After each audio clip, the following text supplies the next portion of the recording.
যদি পাপ হয়ে যায় হতাশ হবেন না, পাপ হয়ে গেছে হতাশ হবেন না। ওযু করবেন, জায়নামাজে দাঁড়াবেন, 2 রাকাত নামাজ পড়বেন, ওই পাপের কথা আল্লাহকে বলে ক্ষমা চাইবেন। ইনশাআল্লাহ আল্লাহ পাক আপনার গুনাহকে নেকি দিয়ে পরিবর্তন করে দিবেন ইনশাআল্লাহ। যতবার পাপ হবে ততবার নামাজে দাঁড়াবেন, ততবার ওযু করবেন, ততবার 2 রাকাত নামাজ পড়বেন এবং আল্লাহর কাছে ক্ষমা চাইবেন। ইনশাআল্লাহ আল্লাহ মাফ করে দিবেন।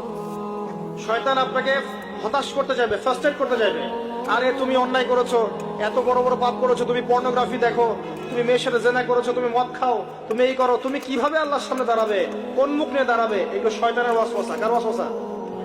আল্লাহ পাক ক্ষমা করতে করতে ক্লান্ত হবেন না, আপনি ক্ষমা চাইতে চাইতে ক্লান্ত হয়ে যাবেন ইনশাআল্লাহ।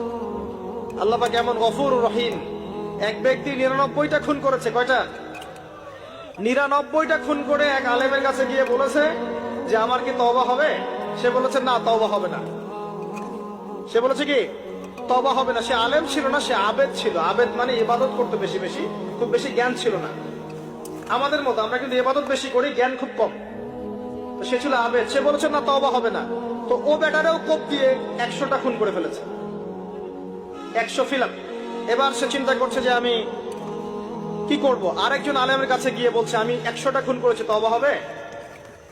এই আলেম সত্যিকারের আলেম ছিলেন, তিনি বলেন হ্যাঁ তওবা হবে, তুমি ইস্তেগফার করো এবং এই এলাকা থেকে চলে যাও, অন্য এলাকায় গিয়ে থাকো, অন্য একটা এলাকায় গিয়ে থাকো, এখানে তোমার স্মৃতি জড়িত আছে, অন্য জায়গায় হিজরত করে গিয়ে থাকো।